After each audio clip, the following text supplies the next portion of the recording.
자, 알겠습니다. 자, 저번 주에 했던 니고데모랑과의 대화를 통해서 요한복음에 대한 내용을 더욱더 자세하게 한번 봤습니다. 그래서 니고데모는 엄청난 지도자였고 상위 막 1%에 해당하는 집권자라는 말씀을 드렸었어요. 그래서 니고데모가 등장했을 때 어떤 이제 요한복음의 1장, 2장, 3장, 4장으로 이어지는 그런 이제 플롯을 봤을 때는 요한복음 1장 1절에서 예수님에 대해서 엄청 설명을 했고 예수님이 어떤 분이라고 얘기를 하면서 이제 2장에 넘어가서 이제 예수님의 시대가 가나 혼인 잔치와 성전을 예수님께서 원래 목적대로 되돌림으로 인해서 예수님의 시대가 시작됐다는 걸 보여줬어요. 그러면서 예수님은 이 새로 시작된 시대에 나와 함께 할 사람을 찾으시는 여정으로 이제 플롯이 되어 있습니다. 그러면서 이제 3장에 니고데모가 딱 등장하면서 사람들은 니고데모 3장 1절에서 유대인의 지도자라라는 그 말 하나에 아, 그때 당시에 유대인의 그 지배 계층에서 많이 위에였고 그 위에는 이제 조금 우리가 학문적인 용어라고 해야 될까요? 좀 역사적인 용어를 한다면 사내들인 공회의 공회원이라고 얘기를 했었죠. 그래서 그들이 법을 관련하고 그 다음에 행정, 언론 뭐 이런 것들을 다 쥐고 있는 지금처럼 상권 분립이 아닌 굉장히 큰 이제 지도자가 등장을 하는 겁니다. 그럼 사람들은 기대를 하기 시작하겠죠. 아, 니고데모가 예수님의 제자가 되기에 정말 적절하다. 원래 이런 기대로 이제 3장을 읽게 되는 거예요. 근데 이제 요한복음에서 조금 조금씩 이런 상징으로 암시를 하죠. 이 유대인의 지도자인 니고데모가 밤에 찾아왔다는 것. 우리가 이런 것에 좀 집중을 했고 그러면서 니고데모의 이 질문을 우리가 한번 곱씹어 봤었습니다. 하나님이 분명히 함께 해서 그런 역사들이 일어나는 것 같은데 근데 왜 이렇게 성전 정화를 하면서 성전을 깨끗하게 하시면서 여러 가지 피해와 이런 일들이 하나님으로부터 온 걸 알고는 있는데 과연 네가 확실한 구약에서 말하는 메시아냐 이런 것들을 이제 니고데모가 물어보고 있는 겁니다. 그러면서 예수님께서 이제 진실로 진실로 내게 이르노니 이렇게 얘기를 하면서 이 진실로 진실로에 대한 말씀을 한번 드렸고 그러면서 예수님과 니고데모의 이제 엉뚱한 주고받는 이야기가 서로 이해하지 못하는 그런 이야기가 계속해서 되고 있습니다. 그러면서 예수님께서 물과 성령으로 거듭나야 된다라는 말씀을 하시면서 그 물과 성령은 에스겔서에 이야기하는 이제 물이라는 이야기를 드렸죠. 그러면서 여기서 물과 성령은 사람을 깨끗하게 하고 물, 즉 성령은 사람을 다시 태어나게 하는. 그래서 육으로 난 것은 육이요, 영으로 난 것은 영이니라고 했을 때 육과 영이 나눠지는 것이 아니라 여기서 말하는 것은 계속해서 우리가 다시 태어나지 못하고 계속해서 죄악 가운데 있는 우리의 습관, 우리의 예수님을 통해서 새롭게 되지 않는 우리의 마음들을 육이라고 한 거지 진짜 이 몸을 이야기한 건 아니라고 말씀을 드렸습니다. 그래서 계속해서 요한복음 읽으면서 영과 육을 계속해서 나눠서 영은 좋은 거고 육은 나쁜 거야 이렇게만 해석하시면 이제 이분법에 빠지게 돼요. 그래서 그런 것들을 잘 한번 다시 한번 되돌리시면 내어 보시면 좋겠고 네 다진님 뭐라고 얘기하는 것 같은데 여기서 네, 공유가 안 돼요? 아 진짜요? 아 화면 공유가 안 된다고? 좋습니다. 전혀 몰랐죠. 잠시만요.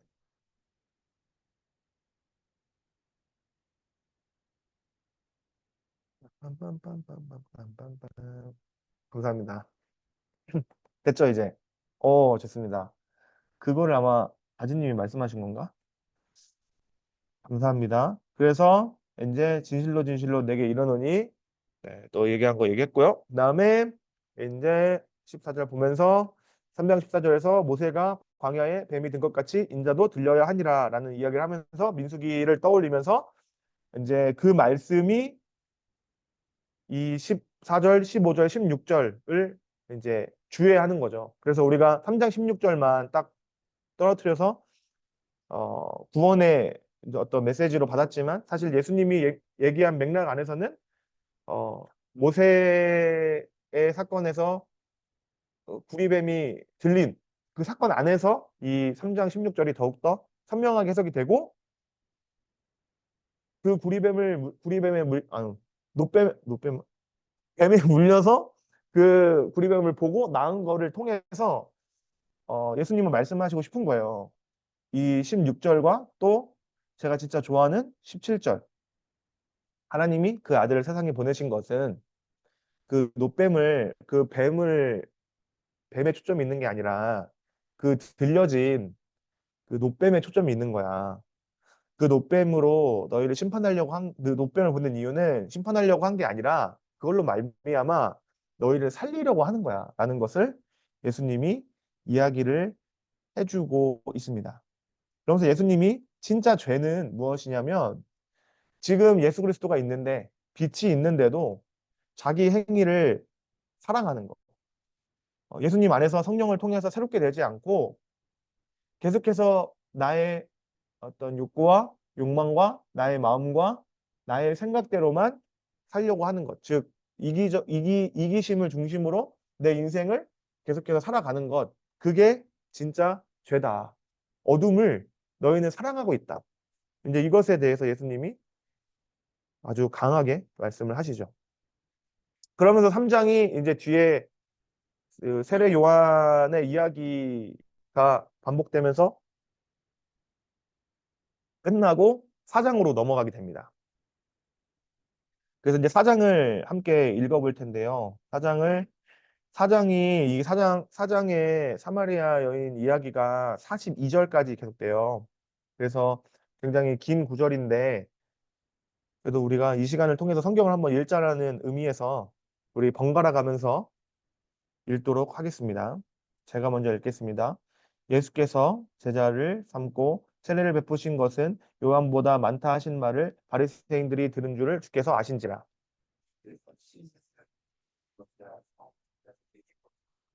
유대를 떠나사 다시 갈릴리로 가실새 사마리아에 있는 수가라 하는 동네에 이르니 야곱이 그의 아들 요셉에게 준 땅이 가깝고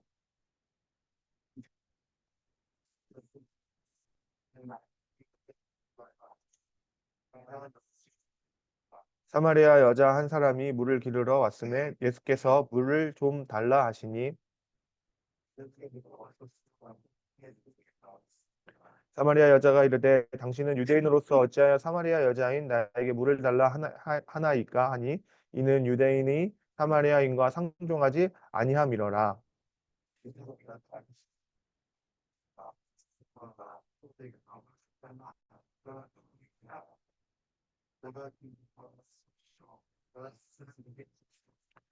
여자가 이르되 주여 물 기를 그릇도 없고 이 우물은 깊은데 어디서 당신이 그 생수를 얻겠사옵나이까.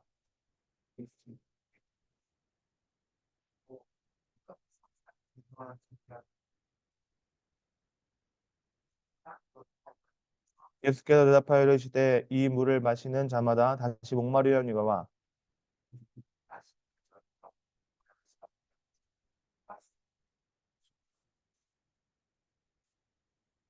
여자가 이르되 주여 그런 물을 내게 주사 목마르지도 않고 또 여기 물 기르러 오지도 않게 하옵소서. 여자가 대답하여 이르되 나는 남편이 없나이다. 예수께서 이르시되 내가 남편이 없다 하는 말이 옳도다.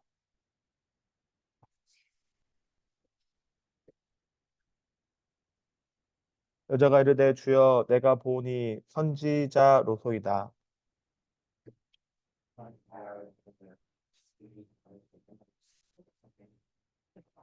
예수께서 이르시되 여자여 내 말을 믿으라. 이 산에서도 말고 예루살렘에서도 말고 너희가 아버지께 예배할 때가 이르느니라.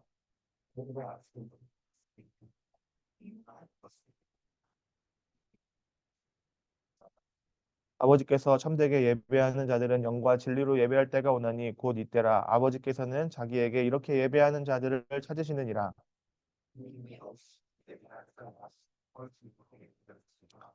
여자가 이르되 메시아 곧 그리스도라 하는 이가 오실 줄을 내가 아노니 그가 오시면 모든 것을 우리에게 알려주시니이다. 이때 제자들이 돌아와서 예수께서 여자와 말씀하신 것을 이상히 여겼으나 무엇을 구하시나이까 어찌하여 그와 말씀하시나이까 묻는 자가 없더라. 내가 행한 모든 일을 내게 말한 사람들이 와서 보라 이는 그리스도가 아니냐 하니 그 사이에 제자들이 청하여 이르되 랍비여 잡수소서. 제자들이 서로 말하되 누가 잡수실 것을 갖다 드렸는가 하니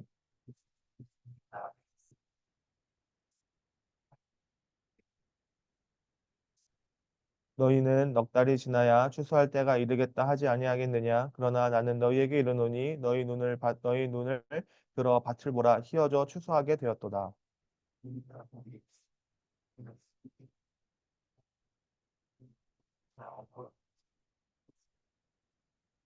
그런즉 한 사람이 심고 다른 사람이 거둔다 하는 말이 옳도다.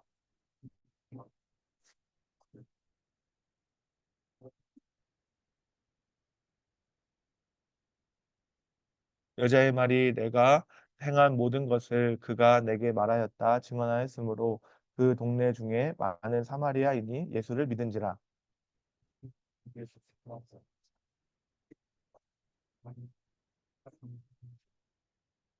예수의 말씀으로 말미암아 믿는 자가 더욱 많아 그의 여자들에 이제 우리가 믿는 것은 내 말로 인함이 아니니 이는 그가 친히 듣고 그가 참으로 세상의 구주인 줄 알미라 하였더라.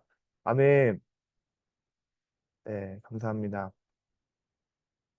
우리 오늘 이제 사마리아 여인 그리고 아까 이제 보셨듯이 수가라는 이제 도시의 여인이라고 해서 수가성 여인의 여인과 예수님의 대화라고도 얘기하기도 하거든요. 그래서 우리가 이제 이 말씀을 길고 또 이게 굉장히 대화 속에 이제 좀 복잡한 느낌이 있는데 그 느낌보다는 어떤 느낌이냐면 이제 3장에서 니고데모가 예수님의 제자가 되는지 안 되는지 예수님을 잘 이해했는지 안 이해했는지 모른 채로 약간 그냥 어중간하게 끝나거든요. 근데 니고데모가 뒤에 다시 나오기는 해요. 근데 이제 이 3장에서는 예수님의 제자가 되는 것이 쉽지 않았다. 이제 이런 약간 실패 느낌으로 이제 이해를 만약에 한다 하면은 이 4장은 갑자기 이제 어떤 사건으로 인해서 사마리아 여인이 등장을 하는 거예요. 그래서 이제 이 사마리아 여인 이 부분을 이제 우리가 함께 이해하고 이때 당시에 이 사람들이 사마리아 여인이라고 했을 때 어떤 감정을 가졌고 어떤 생각을 가졌고 그래서 우리도 어떻게 이해하면 되는지를 같이 한번 보면서 예수님의 행적을 뭐 이해해 보려고 하는 겁니다. 그래서 먼저 우리가 알아야 될 거는 사마리아인과 유대인의 관계예요. 사마리아인과 유대인의 관계를 혹시 들어보거나 이렇게 아시는 분 있을까요? 네, 좋습니다. 한번 말해주세요. 좋습니다.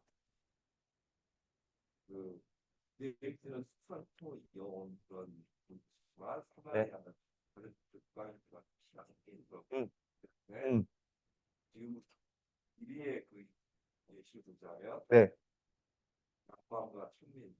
음, 좋습니다. 우리 박수 한번 부탁드릴게요. 우리 재직 형제에게. 네, 감사합니다. 우리 말씀해 주신 것처럼 이제 감사합니다. 우리 상현 형제도 너무 감사합니다. 우리 그 사마리아와 이제 유대인의 관계는 사진을 잠깐 보시면 이제 남유다랑 그다음에 북이스라엘 이렇게 그러니까 남쪽이랑 북쪽이랑 이스라엘도 이제 나눠지게 됐어요. 그러면서 이제 북이스라엘이 먼저 멸망을 합니다. 먼저 멸망을 하고 아수르를 통해서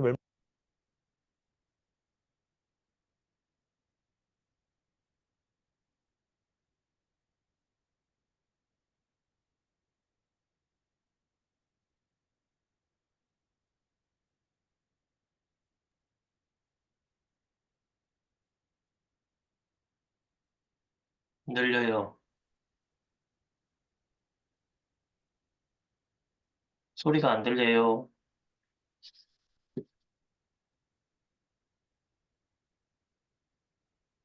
배터리. 소리가 안 들려요.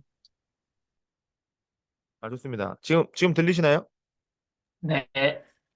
이거 배터리가 다 된 것 같아요. 배터리가 다 됐나? 어,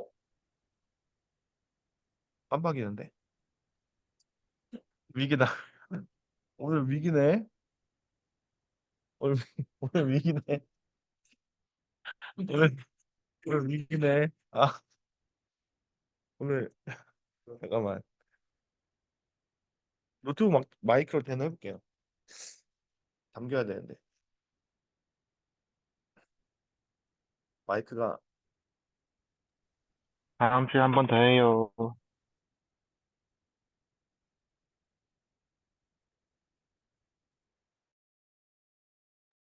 테크니컬적인. 들리시나요? 네. 네, 아, 그래요? 내가 에어팟이라도 가져왔어야 되는데. 잘 들리는데요? 아니면 괜찮습니다. 지금 혹시 들리세요? 네, 잘 들려요. 아, 잘 들려요? 오케이. 그럼 네. 여기서 한번 해보겠습니다. 어디까지 들으셨어요, 혹시? 2분 전까지요. 네? 2분 전까지, 2분 전. 2분 전? 예. 아, 2분 전? 2분 전, 2분 전이라 하면은 제가 제, 사마리아 나오고 만들렸어요. 네, 그리고 우선은 치도 나오고, 치도. 네, 한번 해보겠습니다. 그, 잠시만요. 아수르에 의해 망했다는 것까지 들었다고 우리 운양님이 알려요. 그래서 아수르한테 북이스라엘이 망했고, 망하면서 이제 종족이 섞이고, 그러면서 아수르가 혼합 정책을 쓰면서 이제 언어도 바꾸고 막 이렇게 계속해서 이 나라를 지배하려고 했던 거예요. 그러니까 혼합 정책을 쓰는 이유는 그냥 어, 신이 다르다고 하면서 계속해서 그 밑으로 안 들어오려고 하니까 그냥 그 신을 인정해 줄게. 대신에 그 신보다 그 신이 더 밑에 있는 신이 있다. 예를 들어서 뭐라고 표현해야 될까요? 우리 신은 제우스고 니네 신은 그냥 헤르메스 정도로 이렇게 하면 받아줄게. 이런 이제 정책을 펼치는 거죠. 그래서 이제 북이스라엘이 어쩔 수 없이 힘에 의해서 그렇게 넘어가게 됐습니다. 그래서 그러면서 북이스라엘은 종족이 섞이면서 이제 남유다에서 볼 때는 사실 다른 우상을 섬기는 거랑 똑같았죠. 다른 우상을 섬긴 거랑 똑같았고 그러면서 이 사마리아인들은 그 중에서도 자신의 정체성을 계속해서 지키려는 자들이 있었고, 그 사람들이 본인들만의 이제, 사마리아 오경이라는 본인들만의 성경을 이제 만들어요. 그러면서 본인들이 성경을 만들 뿐만이 아니라 예배 드릴 곳을 찾아서 예배를 드리기 시작하는 거예요. 그래서 그게 이제 그리심산이거든요. 근데 이제 그리심산이 예루살렘하고 비견하면 조금 더 역사성이 있어요. 그러니까 그리심산은 처음에 처음에 여호수아부터 시작해서 이제 가나안 땅에 들어왔을 때 처음에 드렸던 그 예배 장소가 세겜이라고 저희가 보거든요. 근데 그 세겜이 있는 땅이 그리심산 땅이에요. 그러니까 원래 처음부터 전통성이 없는 건 아니에요. 근데 이 이제 감정과 그런 이해의 싸움으로 번진 거죠. 그러니까 원래 예루살렘이 정통이다라고 하는 남유다와 그리고 예루살렘에서 예배를 지키고 모세가 받은 모세 오경을 지키는 것이 진짜 우리 그러니까 유대인이다. 하나님의 백성이다. 즉 구원받은 사람이다. 하나님과 약속을 맺은 사람이다. 라고 유대인들은 생각을 한 거예요. 거꾸로 사마리아인은 그 안에 있었지만 완전 자기가 배신하고 멸망해서 어, 그 길로 이제 가지 않은. 그래서 이방인보다도 못한. 이방인들은 처음부터 복음을 알지 못했던 사람도 있잖아요. 그러면서 이제 유대인에 대해서 관심을 갖고 막 이렇게 하는 사람도 있지만 사마리아인들은 아예 처음부터 이제 그런 것도 없이 본인들이 선택해서 본인들이 떠났다. 이렇게 이제 생각하는 경우가 많은 거죠. 그래서 이제 유대인들은 사마리아인을 되게 멸시했어요. 멸시했고 굉장히 싫어했고 아까 우리 상해 형제가 말한 것처럼 거의 이제 뭐 사람 취급을 하지 않는 사람 취급을 하지 않고 서로 상종하지 않는 그러니까 우리가 유대인의 입장에서 생각해 보는 거는 어렵지 않아요. 막 유대인이 위에고 사마리아인이 아래인 지금 상황이잖아요. 근데 사마리아인들 입장으로 유대인을 바라보는 건 또 더 쉽지 않은 것 같아요. 그러니까 한국인 입장에서 일제심리학에 있는 일본을 바라보는 입장이라고 해야 되나? 아무튼 복잡해요, 이게. 그러면서 이제 이때 사마리아인들이 가지고 있는 그들의 그 적통성과 그리고 그들도 뭔가 인정받고 싶고 정말 같이 사는 사람인데 같은 민족인데도 뭔가 계속해서 멸시받는 그 노예와 같은 그 삶을 살고 있던 사람들이 이제 사마리아인들이었습니다.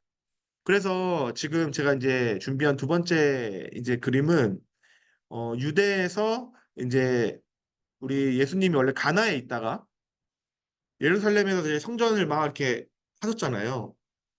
다시 이제 올라가셔야 되는데 사마리아를 통해서 가면 이제 바로 올라갈 수 있는데 보통 사람들은 사마리아를 거치지 않고 돌아서 갔던 거예요. 그러니까 그 정도로 사마리아 땅을 밟는 것 자체가 부정한 거죠. 부정하다는 것은 모세 오경을 어기는 거고 모세 오경을 어기는 거는 예수님 하나님과의 그 규칙을 어기는 그러니까 율법주의적인 이제 측면이 다분한 이제 그런 계속한 이제 뭐랄까 문화 문화들이 있었어요. 그래서 이제 이 사람들과의 갈등이 이제 계속해서 됐는데 예수님은 돌아가시지 않고 사마리아를 통과해서 가는 거죠. 이제 거기서 이제 제자들은 이제 분명히 이제 뭐라고 했을 거예요. 왜 일로 가냐? 왜 여기를 통해서 가냐? 이제 하셨을 테지만 예수님은 이곳을 통과하죠. 근데 이때 우리가 가질 수 있는 힌트는 뭐냐면 여기 사마리아를 통과하여야 하겠는지라라는 이 구절이 있어요. 이 구절을 체크하실 분 아무도 없지만 체크하실 이 하겠는지라라는 단어가 이제 데이라는 단어인데요. 이게 어느 때만 쓰냐면 하나님이 반드시 뭘 하겠다라는 하나님의 의지가 드러날 때만 쓰는 단어가 이제 여기에 쓰여요. 근데 데이가 나오는 막 모든 때마다 하나님의 의지가 담긴 건 아니지만 주로 하나님의 의지가 담길 때 이제 쓰여요. 그러면서 뜻이 사실은 반드시 내가 이제 뭐뭐 하겠다. 반드시 이렇게 해야만 한다라고 할 때 쓰이는 이제 단어거든요. 그래서 이제 예수님이 사마리아를 통과한 이유가 이제 두 가지가 되겠죠. 하나는 단순히 말하면 그냥 최단거리였고 또 하나는 뭔가 목적과 이유가 있으셨다라는 것을 우리가 이렇게 하겠는지라라는 거를 헬라어로 이제 보면은 알 수가 있습니다. 그래서 예수님의 이제 의도된 움직임이 이제 일어나면서 우리가 아까 읽었듯이 사마리아에 있는 수가라 하는 동네에 이제 이르게 되십니다. 그러면서 우리가 이제 주목하는 포인트는 어,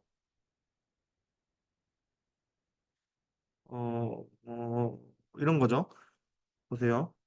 주목하는 포인트는 예수님이 갈릴리로 다시 가려고 했는데 사마리아를 통과하러 가시잖아요. 근데 1절을 자세히 보면 예수님이 이동하신 이유가 뭐였나요? 예수님이 이동하신 이유가 바리새인들의 소문, 바리새인들의 다시 시작되는 공격. 그러니까 예루살렘은 적통하고 예루살렘은 진짜 하나님을 예배하는 곳이라고 생각했는데 그 전에 예루살렘의 성전에 정화되는 걸 보면서 아, 예루살렘이 과연 진짜 하나님께 예배하기 적합한가라는 생각을 첫 번째 가질 수 있고, 그러면서 예수님이 오히려 진짜 하나님이시고, 진짜 성전이신데, 예수님은 예루살렘에 있지 않고, 오히려 예루살렘을 피해서 사마리아로 가는 장면인 거예요. 근데 사마리아에서는 오히려 쉼을 얻으셔. 오히려 대화를 시작하시고, 예수님은 거기에 머무신단 말이에요. 그러니까 잘 생각해 보면 어, 진짜 우리가 예수님을 만나고 예수님 과연 진짜 예수님과 함께 한다고 할 수 있는가? 예. 예수님이 진짜 계신 곳은 사마리아인데 과연 우리는 어떤 마음인지 좀 생각해 볼 여지가 있죠. 그러니까 그러면서 이제 예수님이 수가라는 동네에 이르러서 앉으시고 대화 이제 그때 앉았을 때가 6시쯤 된다라는 이제 말씀이 6절에서 이어집니다. 그래서 저희가 저번에도 이야기했듯이 요한복음은 상징이 많은 이제 복음서예요. 그래서 막 빛 하면은 어둠, 그 다음에 생명, 네, 죽음, 그리고 오늘 컨디션 안 좋으니까 생각이 안 나네 자꾸. 제가 감기에 걸렸는데 진짜 어제까지 죽다 살아났어요. 진짜 오늘도 너무너무 이랬는데 오늘 단어가 생각이 안 나요. 죄송합니다. 왜 이렇게 단어가 생각이 안 나? 재량아, 자 힘내봐. 아 힘내. 자, 어, 네, 그래서 6시쯤 그냥 일어나면 6시쯤이 정오예요. 완전 땡볕, 땡볕. 그 이 이야기 많이 들어보시지 않았어요? 그렇죠? 네, 감사합니다. 그래서 어 제가 저번에 말했듯이 3장의 니고데모는 못 알아들었고 밤이었어. 그죠? 근데 지금 이 사마리아 여인은 우선은 낮이고 뭔가 뭔가 뭔가 뭔가 예수님이 의도 있게 글로 움직이고 계신 이제 이런 느낌인 거예요. 그러니까 이제 사람들은 아니 왜 이건 이제 이걸 읽는 독자들은 처음에 1차 독자들은 도대체 왜 사마리아로 가시지? 거기에 뭐가 있다고? 왜 거기 안에 들어가시지? 그것도 이 한낮에 이제 이런 생각들을 할 수 있죠. 그러면서 이제 예수님과 이 여인이 만납니다. 7절에서. 그러면서 예수님이 뜬금없이 물을 달라고 하세요.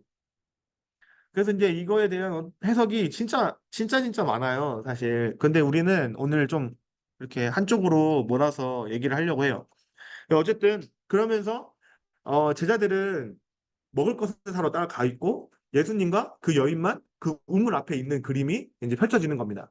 그러면서 이제 사마리아 여자가 이 말을 하죠. 유대인으로서 어찌하여 사마리아 여자인 나에게 물을 달라 하니까 사마리아인 중에서도 남자와 여자의 이때 당시에 어떤 차별은 극심했고 남자가 주도적인 그러니까 남자 중심적인 사회가 이루어져 있었거든요. 그러면서 이제 이 말을 해석하면 이제 유대인 그러니까 사마리아인과도 상종도 안 하고 심지어 거기보다 더 사마리아인 중에서도 더 낮은 여인과 말하는 게 무슨 말이냐 원래 상종하지 않지 않냐 이제 이런 얘기를 하는 겁니다. 그러면서 이제 예수님께서 대답하시는 거죠. 만일 하나님의 선물과 또 내게 물을 달라 하는 이가 누군 줄 알다면 네가 내가 누군지 알았다면 생수를 너에게 줄 건데 너는 나가 누군지 알지 못하는구나. 이렇게 얘기하니까 11절의 뉘앙스는 굉장히 따가운 뉘앙스예요. 그러니까 아니 너는 지금 그릇도 없고 물 기를 것도 없는데 나한테 생수를 달라고? 약간 이렇게 좀 뭐랄까 비아냥거리는 거예요. 말이 되냐? 아무것도 없는데 생수를 네가 줄 수 있냐? 이런 이야기를 하는 거죠. 그러면서 계속해서 이제 이야기를 합니다.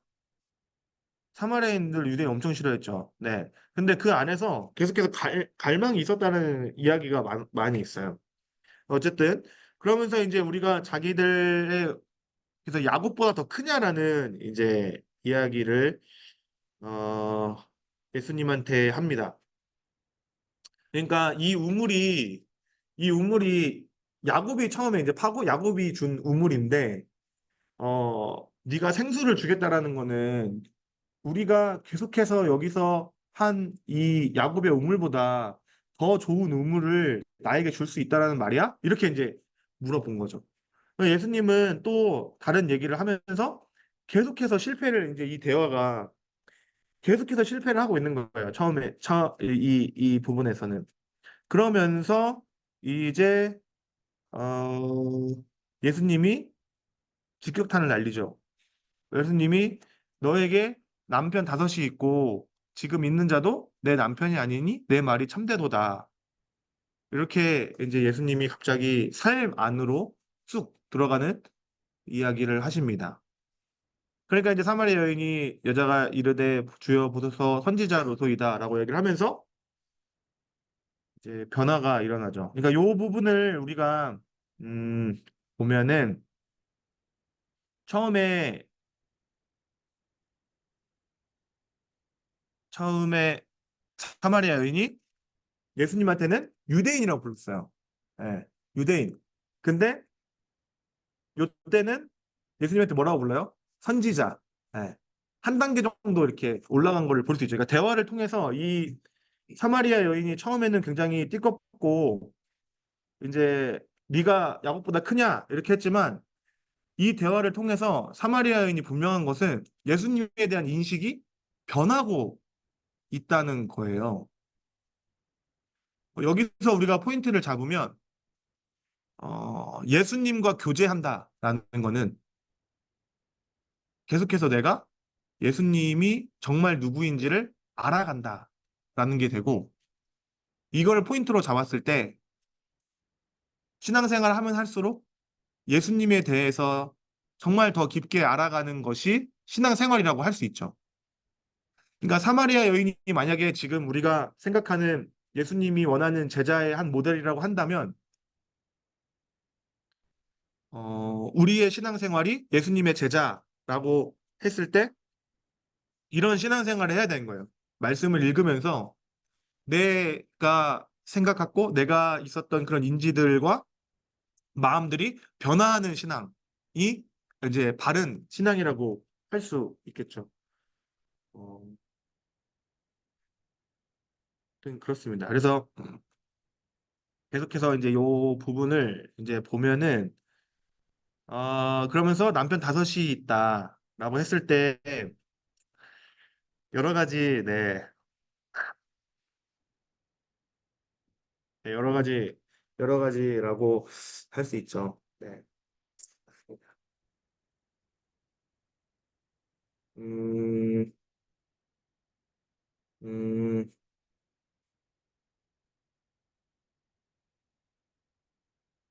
자, 해보겠습니다. 그래서 예수님이 정오에 이 우물가에 앉아 계셨잖아요. 다시 앞으로 돌아가면. 근데 이게 순서를 어떻게 될지 모르겠네. 잠시만요. 죄송합니다. 네, 천천히 해볼게요. 한번. 네, 뭐, 찰떡같이 알아들으실 거니까.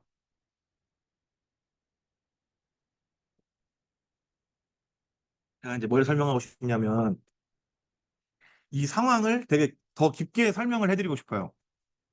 이 상황이 어떤 상황이었고, 예수님이 이 여인에게 찾아가서 이 여인은 어떤 상황이었고, 음, 예수님은 어떤 행동으로 계속 찾아가신 건지, 이거를 되게 깊게 설명해드리고 싶은데, 이런 거예요. 예수님이 12시 그 정오 땡볕에 우물가에 앉아 있는 거에 대한 여러 가지 해석이 있어요. 근데 그 여러 가지 해석 중에 이제 뭐도 있냐면 보통 이때 그 하루를 같이 할 여자를 살 때 우물가에 남자들이 있었다고 해요. 네. 예수님은 충분히 오해받을 수 있는 그 위치에 이제 있었던 거죠. 그리고 여인이 이제 이 우물가에 왔을 때 이 여인의 상황에 대해서 우리가 깊게 이해할 때, 그러니까 예수님은 뭔가 계속 낯선 행동과 잘 하지 않는 행동으로 지금 그곳에 계속 계신 거예요. 그리고 이 수가 여인은 와서 물을 기르고 근데 예수님이 물 달라 하니까 아니 남자가 무슨 갑자기 물을 달라고 하냐? 네가 볼 일이 있냐? 만약에 진짜 너가 뭐 여자를 사러 온 거냐? 이제 이런 것들을 이제 예수님께 사실 물어보는 거죠. 근데 예수님은 그런 대답을 하지 않고 물을 달라고 하고 네가 내가 누군지 안다면 진짜 물을 줄 텐데 왜 물을 안 줘? 이런 얘기를 하는 거예요. 그러니까 이 여인으로서는 너무 당황스럽고 이제 뭐 사실 대화하고 싶지 않은 거죠. 그러니까 네가 야곱보다 큰 사람도 아니고 더 헛소리를 하는 거예요. 더 큰 헛소리를. 그래서 야곱보다 큰 사람도 아니고 아무것도 아닌데 너 이런 것도 아니고 저런 것도 아닌데 왜 나한테 말 걸어? 사실 이 얘기를 하고 있는 거예요. 그러니까 예수님이 갑자기 네 남편이 다섯이 있는데 지금 있는 자도 내 남편이 아니도다. 이 이야기를 예수님이 갑자기 하시는 거예요. 근데 여기에 대해서도 이제 많은 이야기들이 있습니다. 그러니까 사마리아가 아수르의 침략을 당했을 때 이제 여러 가지 종교로 섞였다 했잖아요. 이제 그때 당시에 종교가 한 5가지 정도가 있었다는 것 같아요. 그러니까 그 5개의 종교를 5개의 남편으로 해석했다. 뭐 이제 이런 해석도 있고, 그 다음에 이제 전통적인 해석은 남편이 다섯이 있어서 제가 이제 청선회에서는 몇 번 말했는데 이제 전통적인 해석은 남편이 다섯이 있다는 거는 이 여자가 편력이 있다. 그러니까 죄가 있고 계속해서 남자를 바꿨던 어떤 어, 뭐랄까요? 뭐라고 해야 되지? 예? 가늠? 네, 가늠 같은 거라고 이제 보통 이제 음란한 여인이라고 해석을 하죠. 근데 이제 우리가 지금 이제 제가 이제 청소년에서 여러 번 말씀드렸는데 이 구절을 자세히 하나씩 하나씩 보면 이 여인이 음란하는 표현을 하나도 없잖아요. 없어요. 없거든요. 그래서 이제 이거를 바르게 해석하는 방법 중에 하나는 저는 어떻게 생각을 하냐면 이때 당시의 사회가 남자 중심 사회라고 아까 얘기를 했잖아요. 그러면 저번에도 한번 말했듯이 여자가 먼저 이혼을 요구할 수 있다 없다? 요구할 수가 없는 거예요. 그러니까 여자가 먼저 이혼을 요구할 수 없는 사회에서 5번을 이혼했다라는 것은 5번 버림을 받았다는 거죠. 그러니까 이 여자가 어디가 아플 수도 있고 어디가 문제가 있을 수도 있고 뭐 여러 가지 상황이 있을 수 있지만 명확한 것은 이 여자는 남편으로 말하게 되는 그 어떤 공동체 사회에서 5번이나 버림을 받은 거예요. 그러니까 지금 최소한의 어떤 지금 있는 자도 내 남편이 아니다라는 이야기는 지금 살고 있는 사람들도 자기 가족은 아닌 거야. 자기를 진짜 계속해서 인증해주고 공인해줘서 계속해서 살 수 있는 가족 단위로 이제 살아갈 때, 아, 이 사람 우리 가족이야. 우리가 농사 짓고, 우리가 상업하고, 우리가 한 것들을 이 사람도 같이 나눌 수 있고, 같이 먹을 수 있어. 라고 우리 가족으로 인정된 사람이 아니라는 거예요. 내 남편도 지금 있는 자도 내 남편이 아니라는 얘기는 이제 그런 얘기인 거예요. 그러니까 이 여인은 아,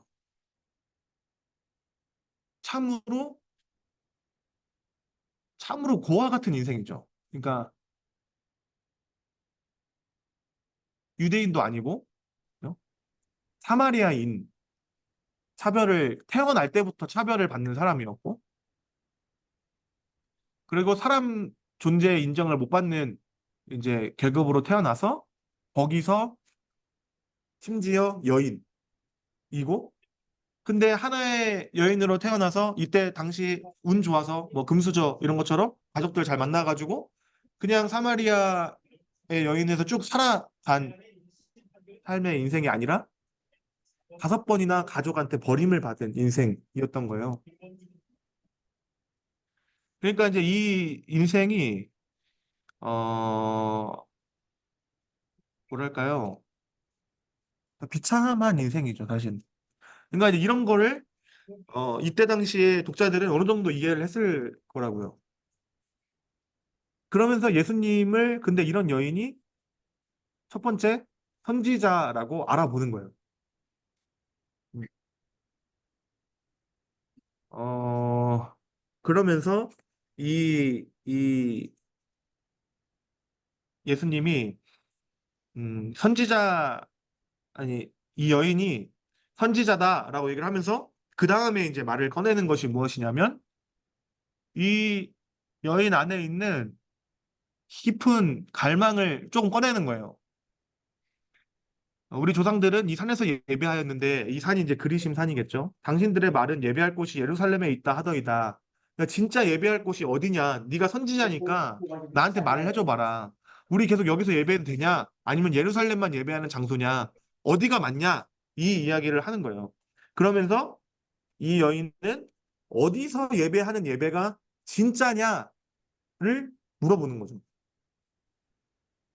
근데 이제 예수님이 대답하시는 건 뭐냐면 어디서 예배하는 그러니까 어디서 예배하는 게 중요한 게 아니라 어떻게 예배하는가가 중요한 때가 오는데 그게 나를 믿는 때야라고 얘기를 하면서 예배하는 자가 영과 진리로 예배하는 자를 찾는다라는 이야기를 하는 거예요. 그러면서 사마리아 여인에게 복음을 들려주시는 거죠. 네가 그렇게 드리고 싶었던 예배, 네가 그 마음 안에 싣고 싶었던 그 죄책감, 너의 인생이 혼자라고 생각했지만 사실 신의 돌보심을 너무나도 필요했던 그 인생 가운데 어디서 예배를 드리냐가 중요한 것이 아니라 지금 이 자리에서라도 영과 진리로 예배한다면, 영과 진리로 예배한다면 그 예배 드리는 자는 하나님이 찾으신다라고 이야기를 하는 겁니다. 그러면은 우리가 이 영과 진리를 이제 알아야 될 거 아니에요? 영과 진리가 뭘까요? 영과 진리. 영과 진리로 우리 이거 그 멘트인 거 아시죠? 그 예배의 부름. 우리 대예배 때 예배의 부름 맨날 하잖아요. 모든 말씀을 막 읽고 맨 마지막에 무조건 이거 끝나요. 하나님은 영이시니 예배하는 자가 영과 진리로 예배할지니라 이렇게 하잖아요. 그 영과 진리는 매주 듣는 건데 의미를 알아야겠죠? 알아야 좋겠죠? 영과 진리가 뭘까요? 우리 용감하게 한번 얘기해 주세요. 용감하게. 영과 진리. 영과 진리. 뭐, 영과 진리. 영과 진리. 다 아는데 부끄러워서 그러는 거죠? 다들 아시는데 영과 진리 다. 네, 좋습니다. 좋아요. 오늘 좋아. 아무도 얘기 안 해. 아, 좋아요. 아, 오늘 폼이 좋아. 말해주세요. 오케이. 오케이. 힘을 다해서 오, 좋아요. 가까웠어요. 진짜 가까웠어요. 한 30% 정도? 가까웠어. 또, 영과 진리. 우리 또, 강호님, 우리 강호님. 그때 네. 연투자인지 아니면은 고전인지 그런 건지 모르겠는데 네. 말씀 신령과 진정으로 예배 맞아요. 맞아요. 네. 네. 근데 틈된 마음? 오, 좋아요. 맞아요. 거의 90% 정답이에요. 그러니까 영과 진리로 예배하는 자를 이야기하면서 예수님은 영은 성령이에요, 성령. 그러니까 성령으로 예배를 드려야 돼요. 근데 그냥 성령을 얘기하는 것이 아니라 성령에 쉽게 감화 감동할 수 있는 사람. 그러니까 예배 드릴 때 우리 마음이 영과 진리로 예배한다는 거는 첫 번째, 내 마음과 내 생각과 내 모든 게 성령님과 동기화되고 싶다라는 마음인 거예요. 네. 성령님이 내 안에 충만하면 좋겠다. 네. 그리고 진리는 뭐냐면 그 성령으로 사는 진실된 삶을 얘기하는 거예요. 네. 그러니까 계속해서 성령으로 충만해서 진실되게 내가 이 예배를 드린다는 것은 이 예배를 통하여서 그 삶에도 성령의 충만한 삶을 살겠다. 그래서 내 삶도 계속해서 예배로 드려 나가겠다. 그래서 영과 진리로라고 할 때는 여기서 드리는 예배만 끝이 아니라 내 삶도 하나님께 예배를 올려드리겠다라는 뜻이 있는 거예요. 그래서 영과 진리로 예배한다. 성령의 감화 감동되는 부드러운 마음과 그리고 그걸 통해서 하나님과 최대한 동기화돼서 내 삶에서도 예배를 이어나가겠다라는 것이 영과 진리로 예배를 한다는 겁니다. 여러분, 그래서 예배로의 부름할 때 그런 마음을 가지시면 좋아요. 아, 지금 예배의 부름, 예배의 부름이 제가 예배 부름 한번 설명드린 적이 있거든요. 예배의 부름이 사실 틀린 말이에요. 아시죠? 예배의 부름이거든요. 우리 주보에. 근데 예배의가 벌써 28분이네. 예배의가 이건 뒤에 얘기해야 되나? 아, 죄송합니다. 제가 여기서 끊으면 안 되는데. 예배의가 일본어 표현이잖아요. 그러니까 예배의 부름이라고 하면 예배가 부르는 거잖아요. 예배가 부르는 게 아니잖아요. 하나님이 우리를 부르는 거잖아요. 그러니까 예배로의 부름 혹은 예배 뭐가 있는데 무튼 예배의 부름 이렇게 쓰는 데도 있어요. 그래서 하나님이 우리를 부르는 거예요. 그래서 사실 주보 고쳐야 되는데 뭐 제가 힘이 없으니 뭐 고칠 수 있나요? 아무튼 여러분이 언젠가 아까 누가 장로 말씀하셨는데 돼서 말하세요. 아니 이거 우리 영락교회 진짜 부끄러운 거다. 아직 일본식 표현이 써 있다는 게 주보에. 어쨌든 다른 말이고 예배로의 부름의 아주 큰 그 지점은 뭐냐면 말씀으로 예배가 시작되는 거잖아요. 그러면서 영과 진리로 예배를 시작하는 거잖아요. 이거를 진짜 여러분 말씀이 생명력 있고 말씀이 우리의 삶을 주관한다고 생각을 하면 예배의 부름이 선포되면 이 말씀이 우리 삶에 들어오는 거예요. 예배의 부름이. 예를 들어서 아버지께 참되게 예배하는 자는 영과 진리로 예배할 때 걸라니 곧 이때라 아버지께서는 자기에게 이제 찾으시느니라 하나님 영이시니 예배하는 자가 영과 진리로 예배할지니라 빰빠밤빠밤빠밤 하잖아요. 그러면 우리 삶이 그 말씀이 쑥 들어와서 또 다른 랜드마크가 된 거예요. 예배로의 부름이 들어오기 전과 후는 다른 인생이에요. 완전 다른 인생이에요. 그러니까 우리는 그 예배 안에 들어왔을 때 예배로의 부름으로 예배가 딱 시작되면 우리는 이미 다른 존재야. 성령에 충만하고 그 말씀을 내가 살겠다라는. 그래서 이전과의 삶과 같을 수 없다라는 랜드마크를 만들어주는 거예요. 그러면서 예배가 끝나면 우리는 그 모습으로 나가 사는 거예요. 그러니까 이게 예배로의 부름이 원래 목적이거든요. 그래서 여러분 예배로의 부름 할 때 막 저는 개인적으로 전율을 느낄 때가 있어요. 아 진짜 이전과 같지 않다. 내 삶은 이 말씀으로 바뀌었다. 이런 생각이 들 때가 있거든요. 여러분 한번 그 말씀을 느끼기를 원합니다. 어쨌든 그래서 이제 예수님이 예배에 대해서 이야기를 하시면서 여자가 예수님을 이제 확실히 알아봅니다. 여자가 예수님에게 메시아 곧 그리스도라고 얘기하면서 예수님의 정체를 알아보죠. 그러면서 예수님이 처음으로 내가 그라 이야기를 하는데 우리 요한복음 이야기할 때 많이 얘기하는 게 뭐냐면 이고 에이미라는 얘기를 많이 해요. 나는 뭐뭐다 이런 얘기를 많이 하거든요. 그래서 예수님이 나는 포도나무고 너희는 가지다. 나는 부활이요 생명이다. 나는 빛이요 뭐 이렇게 계속 자기에 대해서 설명을 해요. 그래서 7가지로 얘기를 하는데 사실 진짜 처음 예수님이 자신에 대해서 밝히는 건 이 사마리아 여인 앞에서 처음으로 밝혀요. 그러니까 이고 에이미가 저기서 처음 나오는 거예요. 그러니까 다시 생각을 하면 이런 거예요. 정말 이 수가성 여인의 입장으로 생각하면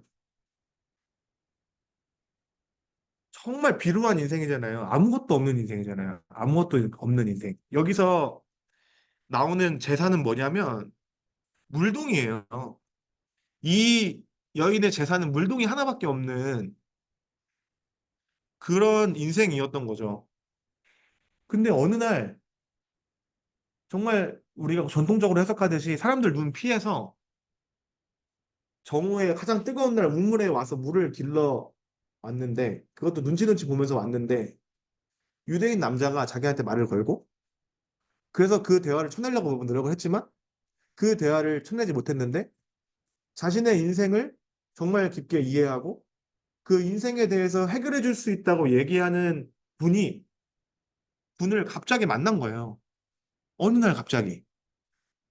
그러면서 그 사람은 더 이상 너의 그 죄책감과 너가 예배하지 못했고 너가 적통이 아니라는 그 생각에서 벗어나서 나를 통해서 이제 진짜 신령과 진정으로 예배를 드리면 너는 자유해 줄 수 있다 얘기를 하시는 거예요. 그러니까 예수님의 관심은 첫 번째 예루살렘에 있지 않았고 예수님의 관심은 바리새인들에게도 있지 않았고 니고데모라는 유대 지도자에게도 있지 않았고 정말 아무것도 없는 삶을 사는 5번이나 가족들에게 버림받은 삶을 사는 진짜 기구한 인생의 여인을 찾아가셔서 예수님과 인격적인 만남을 이루신단 말이에요. 어, 그러니까 우리의 인생을 모르겠어요. 여러분 어떤 인생을 사셨는지는 저는 잘 이제 모르니까. 근데 이제 저는 몇 번 말씀드린 적도 있지만 이 말씀을 통해서 이제 목회를 해야겠다 생각을 했어요. 그래서 이제 이 여인과 같은 삶이 저라고 생각이 많이 들었어요, 저는. 네. 그래서 진짜 고아와 같은 나를 아, 이렇게 살려주신 예수님을 많이 묵상을 했었거든요. 그러면서 이제 예수님을 만나고 내 인생이 달라지고 정말 하나님의 가족이 된다는 것이 저한테는 굉장히 즐거운 일이었고 이거를 이제 이 여인이 자기가 예수님 만난 걸 가지고 마을로 들어가거든요. 그러면서 마을을 전파해요. 그러면서 그 마을에서 예수님을 계속해서 있으라고 얘기를 하거든요. 그러니까 이 여인이 최초의 뭐랄까 여성 선교사가 되는 거죠. 그러니까 이 여인을 통해서 이 마을 전체가 거의 구원을 받는 것처럼 나오거든요. 그러니까 이 스토리를 이 이런 관점으로 보면 니고데모는 분명히 실패했는데 아무것도 가지지 않고 정말 밑에서 있는 사마리아 여인이 예수님을 만나서 진짜 복음을 받아들이고 사람들을 진짜 생수 여기서의 생수는 성령이에요. 사실은 계속해서 나오는 생수는 그러니까 예수님에게 계속해서 이끄는 이야기가 오늘 이 사마리아 여인 이야기입니다. 그러면서 이제 조금 더 보고 마치면 오늘 이 부분이 중요하니까 그러면서 이제 막 대화를 엄청 감동적으로 했어요. 뭐 저만 감동적일 수 있지만 감동적으로 했어요. 근데 27절에 제자들이 딱 나와서 뜬금포로 이상한 얘기 하는 거예요.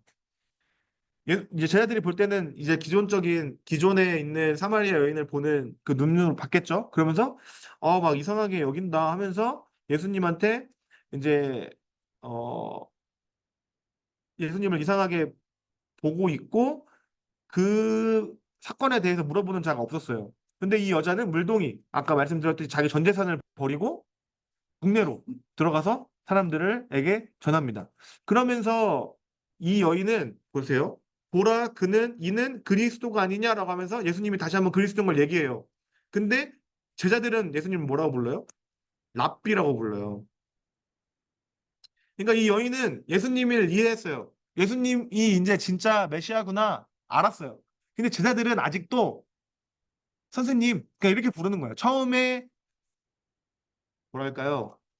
이 여인이 선지자라고 했던 것보다도 낫게 랍비여 그러면서 이 제자들이 어, 예수님이 너희들이 알지 못하는 양식이 내게 있다. 밥을 안 줘도 된다.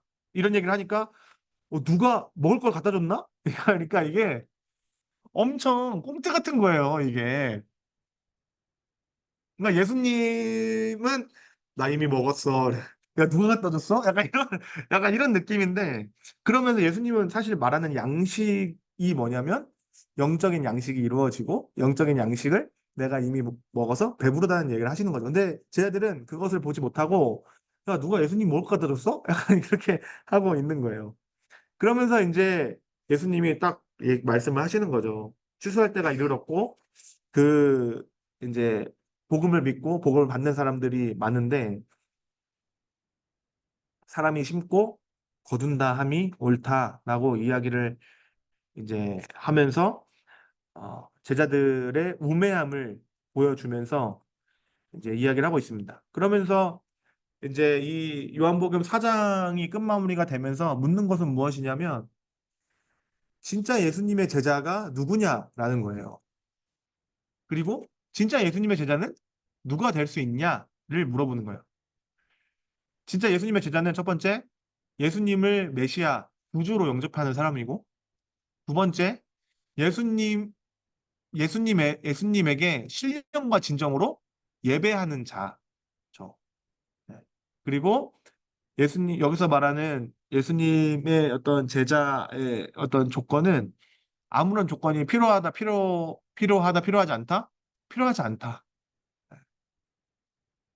누구든지.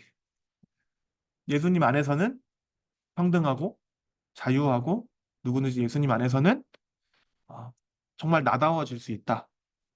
어떤 기구한 인생이라 하더라도 어떤 고아와 같은 아픔이 있다 하더라도 예수님 안에서는 자유할 수 있다라는 것을 보여주는 겁니다. 그러면서 예수님의 제자가 비로소 요한복음 4장에서 이제 진정한 제자라고 할 수 있는 사람이 나오는 거예요. 그러면서 우리에게 이제 묻는 거죠. 너는 그러면 과연 진짜 예수님의 제자냐를 이제 물어보는 겁니다. 그래서 예수님의 제자가 되는 길이 이게 생각보다 쉽지 않은 것 같아요. 이렇게 보면. 그렇지 않아요?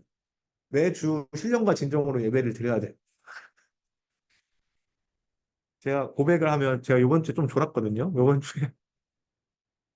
이번 주에 일부 예배 드리는데 이게 몸이 너무 안 좋으니까 뭐 몸 탓을 하는 건데 너무 졸린 거예요. 위임 목사님 말씀이 너무 졸린 거야. 그래서 그 자리가 자면 엄청 잘 보이거든요. 그래서 진짜 성도님들 다 보고 있고 막 진짜 허벅지 꼬집고 난리도 아니었는데 어쨌든 졸았습니다. 어쨌든 졸았어요.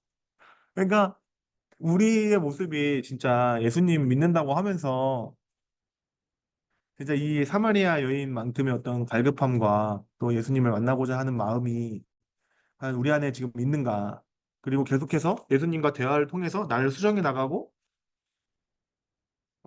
정말 예수님에 맞게 나의 삶을 계속해서 변화시키고 그리고 이 사마리아 여인이 보여준 것처럼 물동이를 버리고 사람들의 마을로 들어가서 예수님을 전파한 것처럼 우리 안에 그런 뜨거운 마음이 또 있는가? 이런 거를 생각해 보지 않을 수가 없죠.